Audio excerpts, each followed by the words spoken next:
네, 그렇습니다. 전기기능사 이론 시험. 혼자 공부하시기 좀 막막하실 때 있죠? 여러분을 위한 맞춤 분석 시간입니다. 오늘은 진짜 중요하다고 다들 얘기하는데 또 은근히 헷갈리는 거, 바로 키르이호프의 법칙입니다. 이걸 아주 집중적으로 한번 파헤쳐 보려고 해요. 특히 여러분이 공유해 주신 네이버 블로그 전기기능사 AI 학습 노트 1332회 포스팅, 이걸 중심으로요. 시험에 꼭 필요한 핵심만 쏙쏙 뽑아드릴게요. 자, 이번 시간 저희 목표는 아주 명확합니다. 키르이호프 제1법칙, KCL이죠. 그리고 제2법칙, KVL.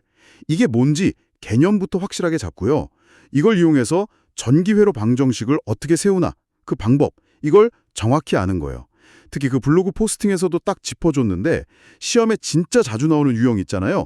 방정식 세우는 방법으로 잘못된 거 골라라, 이런 거요. 이런 질문에 이젠 더는 안 헷갈리게 완벽 대비할 수 있도록 도와드리는 게 저희 미션입니다. 자, 그럼 키르이호프의 법칙 속으로 한번 깊이 들어가 볼까요? 먼저 키르이호프 법칙. 이게 도대체 뭘까요? 전기회로 공부하다 보면 이름은 정말 많이 듣게 되는데요. 네, 그쵸. 아주 기본적인 건데. 간단히 말하면 그 복잡하게 얽힌 전기회로 있잖아요. 그 안에서 전류나 전압이 어떻게 흐르고 어떻게 나뉘는지, 이걸 계산할 때 없어서는 안 되는 아주 기본 규칙들. 이렇게 보면 될까요? 맞습니다. 아주 정확해요. 그 블로그 서두에서도 전기회로 해석의 기본이라고 딱 못 받고 시작하잖아요. 근데 이게 왜 중요하냐면 그냥 편의상 만든 규칙이 아니거든요. 아, 그런가요? 네, 아주 근본적인 물리 법칙. 그러니까 전하량 보존 법칙하고 에너지 보존 법칙. 여기에 딱 뿌리를 두고 있어요. 와, 물리법칙까지요? 그렇죠. 그래서 단순 계산 도구가 아니라 전기 현상 자체를 이해하는 틀을 주는 거예요. 그 블로그 내용처럼 키르이호프 법칙은 크게 두 가지죠. 하나는 전류에 관한 제1법칙, KCL이라고 하고요. 다른 하나는 전압에 관한 제2법칙, KVL입니다. 좋습니다. KCL, KVL. 그럼 첫 번째, KCL, 전류법칙부터 한번 자세히 보죠.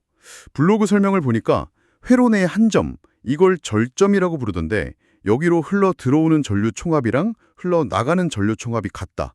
아니면 대수적인 합은 0이다. 이렇게 돼 있네요. 네네. 굉장히 간단 명료한데 이 절점이라는 게 정확히 뭐죠? 그리고 왜 합이 같아야만 하는 건가요? 절점, 노드라고도 하는데요. 그 블로그 그림에도 잘 나와 있지만 회로 안에서 전선이 세 가닥 이상 만나는 지점이에요. 세 가닥 이상이요? 아, 네. 뭐랄까 전기적인 사거리, 교차로 이렇게 생각하시면 편해요. 교차로요? 네네. 그럼 왜 들어온 전류랑 나간 전류 합이 같냐? 이게 바로 아까 말씀드린 전하량 보존 법칙 때문이에요. 아하, 전하량 보존. 네. 전하는 갑자기 어디서 뿅 생기거나 휙 사라지거나 하질 못해요. 그러니까 어떤 교차로 지점으로 전하가 막 흘러 들어왔으면 그만큼 반드시 다른 길로 나가야 되는 거죠. 그렇죠. 없어지진 않을 테니까. 그렇죠. 물 파이프 생각해 보시면 쉬워요. 파이프 여러 개가 딱 만나는 지점. 거기로 1초 동안 물이 이만큼 들어왔으면 나가는 물의 양도 쭉 정확히 같아야 하잖아요. 네, 맞아요. 전기도 똑같습니다. 들어온 만큼 나가야 하니까 들어오는 걸 플러스, 나가는 걸 마이너스라고 생각하면 그 지점에서의 전류의 총합, 그러니까 대수적인 합은 항상 0이 되는 거죠. 와, 전하량 보존. 들어온 만큼 나간다. 진짜 직관적이네요. 네, 이해가 확 됩니다. 그럼 다음으로 두 번째 법칙, KVR, 전압 법칙 가볼게요. 이건 폐회로, 그러니까 닫힌 회로에 적용되는 규칙이라고 하는데요. 블로그에서는 임의의 폐회로를 따라서 한 바퀴 삥 돌 때 전압 상승 총합이랑 전압 강화 총합이 같다. 또는 모든 전압 병하의 대수적 합은 0이다. 이렇게 설명하고 있네요. 네, 맞아요. 이건 또 어떤 물리법칙이랑 관련이 있을까요? KVL은 바로 에너지 보존 법칙하고 아주 깊은 관련이 있어요. 에너지 보존이요? 네. 폐회로, 그러니까 closed loop라는 건 말 그대로 회로 안에서 어떤 지점에서 딱 출발해서요. 여러 부품들, 저항이나 전원 같은 거요. 이런 걸 거쳐서 다시 원래 출발점으로 돌아올 수 있는 닫힌 경로. 이걸 말해요. 출발해서 다시 돌아오는 길이군요. 그렇죠. 근데 전압이라는 게 사실 전기적인 위치 에너지 차랑 관련이 있거든요. 위치 에너지요? 네. 예를 들어서 우리가 어떤 언덕을 이렇게 쭉 올라갔다가 다시 내려와서 출발점으로 돌아왔다고 쳐봐요. 그럼 최종적으로 높이 변화는 얼마죠? 0이죠. 제자리니까. 바로 그거예요. 마찬가지로 전하가 폐회로를 한 바퀴 삥 돌아서 제자리로 돌아오면 총 에너지 변화는 없어야 해요. 전원, 건전지 같은 걸 거치면 에너지를 얻어서 전압이 올라가고 저항 같은 부품을 거치면 에너지를 써서 전압이 떨어지거든요. 네네. 근데 이걸 다 합쳐서 한 바퀴 돌고 나면 결국 총합은 0이 되어야 한다. 이게 KVL의 핵심이에요. 에너지 보존 관점에서 보면 너무나 당연한 거죠. 그렇군요. 킬CL은 전하량 보존, KVL은 에너지 보존. 물리법칙에 딱 기반하니까 더 확실하게 와닿네요. 자, 그럼 이제 이 두 법칙을 써서요. 실제 전기 기능사 시험 문제 풀 때 필요한 거 바로 방정식 세우는 방법, 이걸 알아볼 차례죠. 이게 진짜 중요하잖아요. 네, 이게 킬전이죠. 마침 그 전기 기능사 AI 학습 노트 블로그 포스팅에서 객관식 문제 형식으로 단계를 딱딱 보여주고 있더라고요. 키르이호프 법칙 이용해서 방정식 세우는 방법으로 잘못된 것은 이 질문 보기들로 한번 단계를 짚어보죠. 그리고 그 포스팅에 간단한 회로 그림도 있었던 것 같은데 전압원 하나 있고 저항 3개가 이렇게 나란히 병렬로 연결된 거예요. 맞죠? 네, 맞아요. 간단하지만 아주 좋은 예시죠. V 하나에 R1, R2, R3 병길로 있는 거예요. 그거 생각하면서 보면 더 쉽겠네요. 아주 좋습니다. 그럼 그 예시회로 가지고 한번 해보죠. 첫 번째 단계, 블로그 문제 보기 1번이요. 키르이호프 제1법칙 KCL을 회로망의 임의의 한 점, 절점에 적용한다. 자, 그 예시회로에서 보면 전압원으로부터 전류가 나와서 저항 R1, R2, R3 쪽으로 이렇게 쫙 나뉘는 지점 있죠. 네, 거기요. 거기가 바로 절점이에요. 그럼 만약에 전압원에서 나오는 총 전류를 I 토털이라고 하고요. 각 저항 R1, R2, R3로 흘러들어가는 전류를 I1, I2, R3라고 하면요. 이 절점에서 KCL 적용하면 식이 어떻게 나올까요? 들어오는 건 I 토탈 하나고 나가는 건 I1, I2, R3 3개니까 I 토탈 이퀄 I1 플러스 I2 플러스 I3 이거네요. 들어온 건 나간 것들의 합과 같다. 네, 정확합니다. 이게 바로 KCL 적용해서 얻은 첫 번째 방정식이에요. 아주 잘하셨어요. 자, 그럼 다음 두 번째 단계, 보기 2번입니다. 각각의 폐회로에 키르히호프의 제2법칙, KVL을 적용한다. 예시회로에서 이제 폐회로, 즉 닫힌 루프를 찾아야 해요. 예를 들면 전압원 V하고 저항 R1만 포함하는 루프, 이거 생각해 볼 수 있죠? 네, 전압원이랑 R1이요. 전압원 아래쪽 마이너스 극에서 시작해서 위쪽 플러스 극으로 가면 전압이 올라가죠. 플러스 V만큼 상승. 그리고 저항 R1을 통해서 전류 I1이 흐른다고 우리가 만약에 가정하면 거기서 전압이 떨어지겠죠. 마이너스 I1 R1만큼 강화. 그리고 다시 시작점으로 돌아오면 이 루프에 대한 KVL 방정식은 뭐가 될까요? 올라간 거 V, 내려간 거 I1, R1. 합쳐서 0이니까 V 빼기 I1, R1는 0. 이건가요? 네, 맞습니다. V 빼기 I1, R1은 0. 이렇게 식을 하나 세우는 거예요. 이런 식으로 루프를 찾아서 전압 변화 합이 0이라는 식을 만드는 거군요. 그럼 R2를 포함하는 루프도 V 빼기 I2, I2는 0. 이것도 될 거고 R3 포함하는 루프도 V 빼기 R3, R3는 0. 이렇게 되겠네요. 네, 그렇죠. 물론 R1하고 R2만 있는 루프, 이런 식으로 전원 없이 저항만으로 된 루프도 생각할 수 있고요. 중요한 건 뭐냐면 우리가 구해야 하는 미지수 있잖아요. 여기서는 I1, I2, I3 이런 전류값들이죠. 이 미지수 개수만큼 서로 독립적인 방정식을 만들어내야 해요. KCL이랑 KVL을 잘 조합해서요. 미지수 개수만큼 식을 만들어야 풀 수 있으니까. 네. 자, 그럼 이제 세 번째 단계, 보기 3번이요. 각 회로를 흐르는 전류를 문자로 표시하고 임의로 방향을 가정한다. 저희가 방금 I1, I2, R3라고 문자로 딱 표시했고요. 그 전류들이 각 저항통에서 아래쪽으로 흐른다. 이렇게 가정한 셈이네요. 네, 그렇죠. 여기서 이 임의로 방향을 가정한다는 말이 좀 재밌는데요. 만약에 제가 처음에 방향을 반대로, 예를 들어 위로 흐른다고 잘못 가정하면 어떻게 돼요? 틀리는 거 아닌가요? 아, 바로 그 점. 그게 키르호프 법칙의 진짜 강력한 점이고요. 또 그 블로그 포스팅이 정답 보기, 그러니까 4번을 통해서 강조하려는 핵심 포인트예요. 아, 그래요? 네. 복잡한 회로 같은 경우는 전류가 실제로 어느 방향으로 흐를지 미리 딱 알기 어려울 때가 많거든요. 근데 전혀 걱정할 필요가 없어요. 일단 아무 방향이나 괜찮아요. 임의로 딱 가정을 하세요. 화살표 같은 걸로 표시해두면 좋죠. 그리고 그 가정한 방향을 기준으로 KCL, KVL 방정식을 일관성 있게 쭉 세우기만 하면 돼요.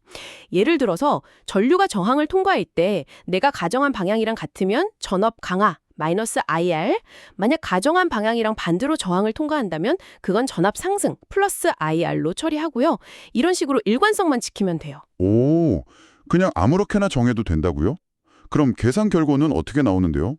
내가 가정한 방향이 틀렸으면요. 자, 이제 드디어 블로그 문제의 정답이자 잘못된 설명인 보기 4번을 자세히 볼 시간입니다. 뭐라고 돼 있냐면 계산 결과 전류가 플러스로 표시된 것은 처음에 정한 방향과 반대 방향음을 나타낸다. 이렇게 돼 있죠. 네네. 이게 왜 틀렸는지 이제 명확하게 아셔야 해요. 수험생분들 진짜 여기서 많이들 헷갈려 하시거든요. 저도 이거 보면 헷갈릴 것 같은데요. 그렇죠. 자, 보세요.